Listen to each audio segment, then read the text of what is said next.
Hello everyone, welcome back to Prince Education channel. Friends, आज हम लोग यहाँ पर सॉल्व करेंगे क्लास 10th आदर्श अग्रवाल की बुक से। जैसे कि आप जानते हैं न्यू एडिशन आ गया है। सो गाइस, एक्सरसाइज 1D का question number 3 and 4। So previous वाले क्वेश्चन नंबर 1 and 2 मस्ट है देखने के लिए, रेशनल नंबर इरेशनल नंबर का कंसेप्ट क्लियर करने के लिए। सो गाइस, उसमें मैंने आपको पूरा कंसेप्ट बताया हुआ है, बहुत सारे इंपॉर्टेंट पॉइंट्स भी बताए हैं। सो उस वीडियो को मत छोड़िएगा। Rational number, real number class 10 channel पर प्लेलिस्ट में जाकर आपको सारी एक्सरसाइज के सॉल्यूशंस मिल जाएंगे। एक प्लेलिस्ट है जिसमें सारे एक्सरसाइज के सॉल्यूशन आपको अवेलेबल है। इस वीडियो के एंड में भी आपको प्लेलिस्ट का लिंक मिल जाएगा, या फिर ऊपर आप देख सकते हैं 3 डॉट्स दी हुई होंगी आपको, वहां पर आप क्लिक करेंगे तो आई टैब का ऑप्शन आएगा, प्रिंस एजुकेशन। देन आप उस पर क्लिक करेंगे, देन आपको वहां पर भी प्लेलिस्ट मिल जाएगी। ओके, सो आइए let's start question number 3। So friends, question number 3 आपको दिया हुआ है, find a rational number between √2 and √3। Means √2 and √3 के बीच में क्या फाइंड आउट करना है? रेशनल नंबर फाइंड आउट करना है। Firstly tell me, √2 is rational number और इरेशनल नंबर? आपको मालूम है √2 कैसा नंबर है? Guys, first question and second question में यही मैंने बताया था। वी नो दैट √2 कैसा नंबर है? इरेशनल नंबर है। कैसा नंबर है गाइज? इरेशनल, क्योंकि ये परफेक्ट स्क्वायर नहीं है। सो वो नंबर जो जिनका परफेक्ट स्क्वायर नहीं होता वो नंबर कैसे कहलाते हैं? आपके इरेशनल। सो √2, √3, √5, √11 इनका कोई परफेक्ट स्क्वायर नहीं है। That means these are the irrational number, right. Now √2, √3 की वैल्यू आपको मालूम होती है, समथिंग क्या होती है? 1.414, आगे आगे चलती जाती है डॉट डॉट। सेम √3 की वैल्यू आपको मालूम है क्या होती है? 1.732 डॉट डॉट आगे चलती जाती है। मीन्स नॉन टर्मिनेटिंग और नॉन रिपीटिंग वैल्यू होती है, राइट। सो ये √2 और √3 की वैल्यू आपको मालूम है कि क्या होती है डेसिमल फॉर्म में। क्लियर? नाउ √2 और √3 के बीच में क्या फाइंड आउट करना है? रेशनल नंबर फाइंड आउट करना है। क्या फाइंड आउट करना है? Rational number. इसमें इट मीन्स रेशनल नंबर वो आपका टर्मिनेटिंग होना चाहिए, और नॉन टर्मिनेटिंग है तो वैल्यू रिपीट होनी चाहिए, राइट। सो गाइज, अगर हम यहाँ पे बात करते हैं इन दोनों नंबर की, सो हम देख रहे हैं √2 और √3, दैट मीन्स 1.414 एंड 1.732। ये क्या है? वैल्यू लेस देन है, एंड ये क्या है?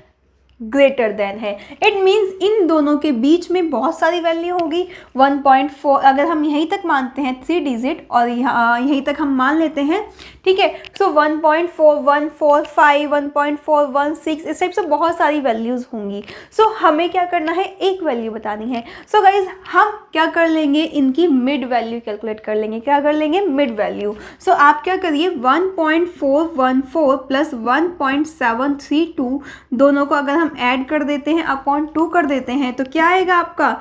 6, 4 और 7, 4, 11 एंड 3.14 अपॉन 2। सो अगर हम यहाँ डिवाइड करते हैं, 2 1 ज़ 2, 0.25 ज़ 10, राइट। तो 14, 2 7 ज़ 14 एंड 2 3 ज़ 6।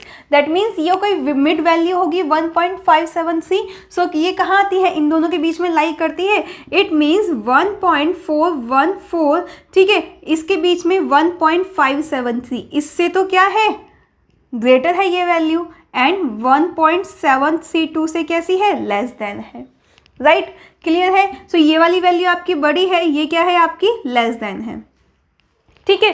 सो गाइज, आपको मालूम है कि ये वैल्यू इससे बड़ी है, बट इससे हमारी छोटी है। सो ये कहीं आपकी इन दोनों के बीच की वैल्यू हो गई कि नहीं हो गई? इससे तो बड़ी है, इससे छोटी है, तो मिड वैल्यू हो गई, हो कि नहीं हो गई बीच की वैल्यू? सो हम क्या करते हैं? डेसिमल के सिर्फ एक पॉइंट के बाद की वैल्यू ले लेते हैं। √2 के बीच में 1.5 एंड ये ग्रेटर देन होगा √3, 1.5 वैल्यू ले लेते हैं इसके एक डेसिमल के बाद। अब आपको मालूम है कि अगर हम पॉइंट हटा देते हैं तो 1.5 पॉइंट हटा देते हैं तो अपन में 10 आ जाएगा, इक्वल्स टू √3। 5 2 ज़ 10, 5 3 ज़ 15। दैट मीन्स √2 और √3 के बीच में जो वैल्यू आ गई वो क्या आ गई आपकी? 3/2। आप कह सकते हैं 1.5 भी बोल सकते हैं, ठीक है। तो आप लास्ट में लिख सकते हैं, अ रेशनल नंबर इज 1.5 और 3/2 between √2 एंड √3। गाइज मैंने आपको क्लास 9 जब आपने किया था तो आपको √2 और √3 कैलकुलेट करना सिखाया था कि √2 की वैल्यू हम कैसे कैलकुलेट करते हैं, √3 की वैल्यू सभी स्क्वायर रूट कैलकुलेट करने सिखाए थे कि उनकी वैल्यू कैसे कैलकुलेट करते हैं। सो अगर आपको ये वैल्यू याद नहीं होगी तो आप उस तरीके से उस मेथड से कैलकुलेट कर लीजिएगा। सो आपको मालूम है बेसिकली √2 √3 सभी जगह अप्लाई होता है, ये इनकी वैल्यू है। सेवरल इनफाइनाइट वैल्यूज़ हैं इनके बीच में, बहुत सारी वैल्यूज हो सकती हैं √2 √3 के बीच में, बट हमने क्या किया क्योंकि ये नॉन टर्मिनेटिंग वैल्यू तो बहुत सारी वैल्यूज हो सकती है, ये नहीं कि एक ही वैल्यू होती है, बहुत सारी वैल्यूज इनके बीच में हो सकती है, बट आपको एक रेशियो नंबर फाइंड आउट करना है, इसलिए हमने यहीं पे वैल्यू ली 1.414 1.732 दोनों को ऐड करके 1.573 एंड हमने डेसिमल के एक पॉइंट तक की वैल्यू ले ली 1.5, राइट। सो हम 1.5 को क्या लिख देंगे 15/10, दैट मीन्स आपका 3/2 क्योंकि आपको रेशियो नंबर फाइंड आउट करना था। It means A ratio number is 1.5 और 3/2 बिटवीन √2 एंड √3। वैसे मोस्टली ये जो क्वेश्चन है आपका ये 1 मार्क्स में ही आएगा, तो आप डायरेक्टली क्वेश्चन सॉल्व करके दिखा देंगे √2 equals to this, √3 equals to this, that means ratio number between √2 and √3 is 1.5 और 3/2। Clear. Now guys question number 4 solve कर लेते हैं। नाउ फ्रेंड्स क्वेश्चन नंबर 4 आपको दिया हुआ है prove that √6 is an irrational number. क्या प्रूव करना है कि √6 आपका इरेशनल नंबर है। जैसे कि हमने √2 √3 √5 ये सभी थ्योरम 1 2 3 आपने देखी होगी, वहाँ पर हमने किया हुआ है। नाउ सेम √6 का कंसेप्ट समझ लेते हैं। सो गाइज आपको क्या दिया हुआ है √6 प्रूफ करना है कि इरेशनल नंबर है। सो मैथ्स में आप अजम्पशन कर लेते हैं उसका अपोजिट, जो भी आपको प्रूफ करना होता है उसका अपोजिट हम एज्यूम कर लेते हैं, यही एज्यूम करते हैं ना। तो यहाँ पे आपको प्रूफ करना है कि √6 इरेशनल है, तो let suppose let √6 is an rational number. So हम क्या कर लेते हैं अपोजिट एज्यूम कर लेते हैं, ठीक है। मैथ्स में एजम्पशंस होते हैं सबसे ज़्यादा होते हैं, सो √6 हम रेशनल नंबर एज्यूम कर लेते हैं। सो अगर √6 रेशनल नंबर होगा दैट मीन्स इसकी सिंपलेस्ट फॉर्म क्या होगी P/Q होगी and it's simplest form is P/Q, ठीक है, where Q is not equal to 0। Rational number की डेफिनेशन यही तो कहती है कि जो सिंपलेस्ट फॉर्म है वो P/Q की फॉर्म में हो और Q 0 के इक्वल नहीं हो, यही होता है। सो हमने एज्यूम कर लिया कि जो √6 है वो रेशनल नंबर है एंड जिसके सिंपलेस्ट फॉर्म है वो P/Q है and Q is not equal to 0 है, ये हमने एज्यूम कर लिया है। नाउ गाइज अगर ये रेशनल है तो दैट मीन्स √6 किसके इक्वल होगा P/Q के, क्योंकि ये सिंपलेस्ट फॉर्म है इसकी। Clear. Now squaring both side हम क्या कर लेते हैं स्क्वायर कर लेते हैं, स्क्वायरिंग बोथ साइड्स दोनों साइड का स्क्वायर कर लेते हैं। तो √6 का स्क्वायर क्या हो जाएगा 6 के इक्वल आ जाएगा, इक्वल्स टू P²/Q², ये हो जाएगा। √6 का स्क्वायर 6, P का स्क्वायर P² एंड Q का स्क्वायर Q², ठीक है। नाउ मल्टीप्लाई करेंगे तो P² किसके इक्वल आ जाएगा 6 Q² के इक्वल आ जाएगा। दैट मीन्स जो आपका P² है वो 6 से डिविजिबल है। P² is that means P² is divisible by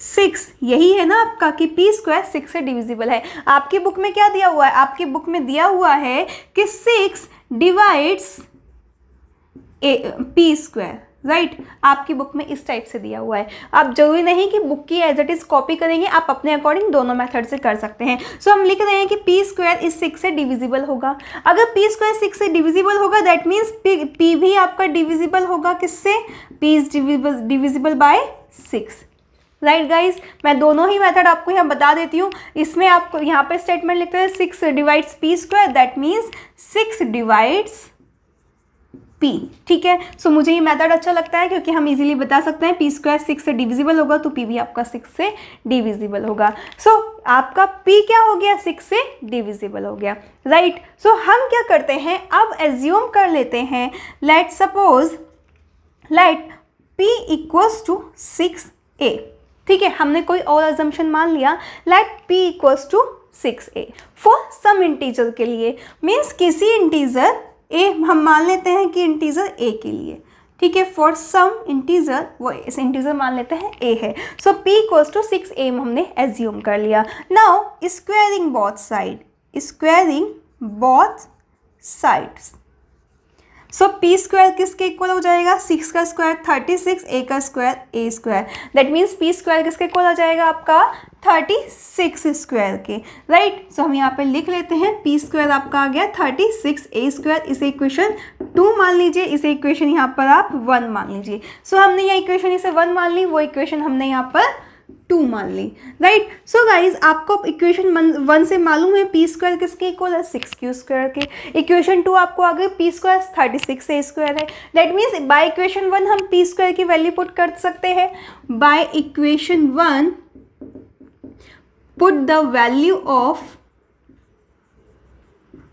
P square. So P square की वैल्यू क्या आ गई आपकी 6a square equals to 6q square equals to 36a square, right. P square की वैल्यू क्या है 6q स्क्वायर है, ठीक है. सो q स्क्वायर की वैल्यू क्या हो जाएगी 6 6 36, दैट मीन्स 6a स्क्वायर आ जाएगी.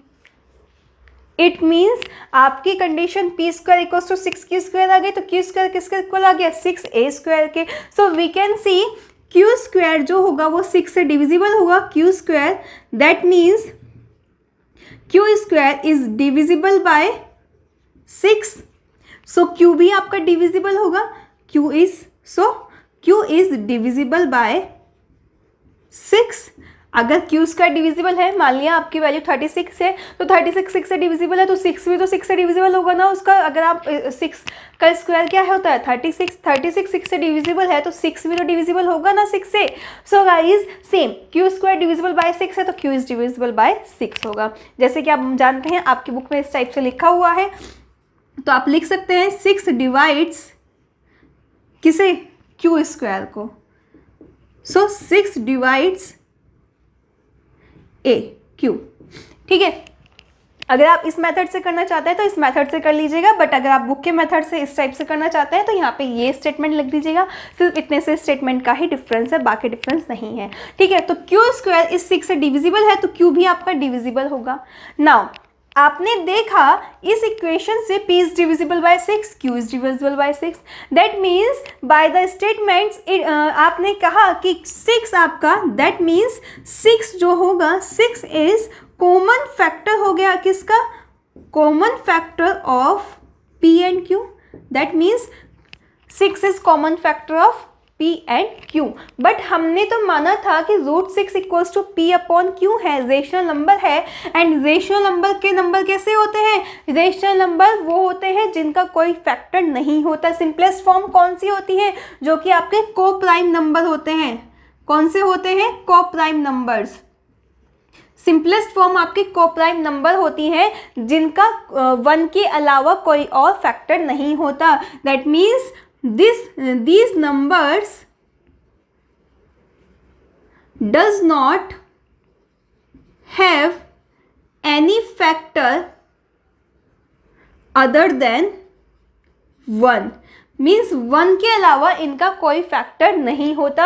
ये हमारी p अपॉन क्यू जो रेशनल नंबर होती है उसके सिंपलेस्ट फॉर्म कहती है, right. So √6 equals to p upon Q जिसे हमने सिंपलेस्ट फॉर्म मानी थी. एंड ये क्या है आपके कॉम्प्राइज सिंपलेस्ट फॉर्म जो होती है वो कैसी होती है, को प्राइम नंबर्स होते हैं. मीन्स जिनका 1 के अलावा कोई और फैक्टर नहीं होता. आप तभी तो सिंपलेस्ट फॉर्म में कन्वर्ट करते जाते हैं ना. मान लिया आपको 22 अपॉन दे दिया नंबर कितना 11. सो आप इसको सिंपलेस्ट फॉर्म में कन्वर्ट करते हैं. ये आपको मान लिया 33 दे दिया. सो आप ये सिंपलेस्ट फॉर्म में कन्वर्ट करते हैं. तो 11 2 22, 11 3 33, दैट मीन्स 2 अपॉन 3. सो ये आप कहते हैं कि ये आपका क्या है, सिंपलेस्ट फॉर्म है.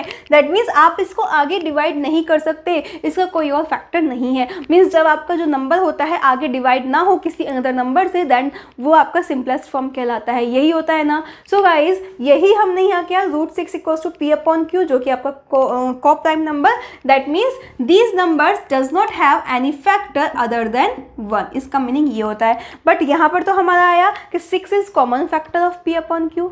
बट यहाँ पर तो हमने कहा था कि 1 होना चाहिए, 1 के अलावा कोई और नहीं होना चाहिए. It means this statement contradicts the fact. That means this statement contradicts the fact that P and Q does not have any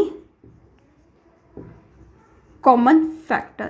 और जब इसके साथ कॉन्ट्राडिक्शन हो गया है guys, so we can say √6 is an irrational number. जो हमने assumption किया था √6 इज ए रेशनल नंबर, वो हमारा गलत था। ठीक है, so hence √6 is an irrational number, right.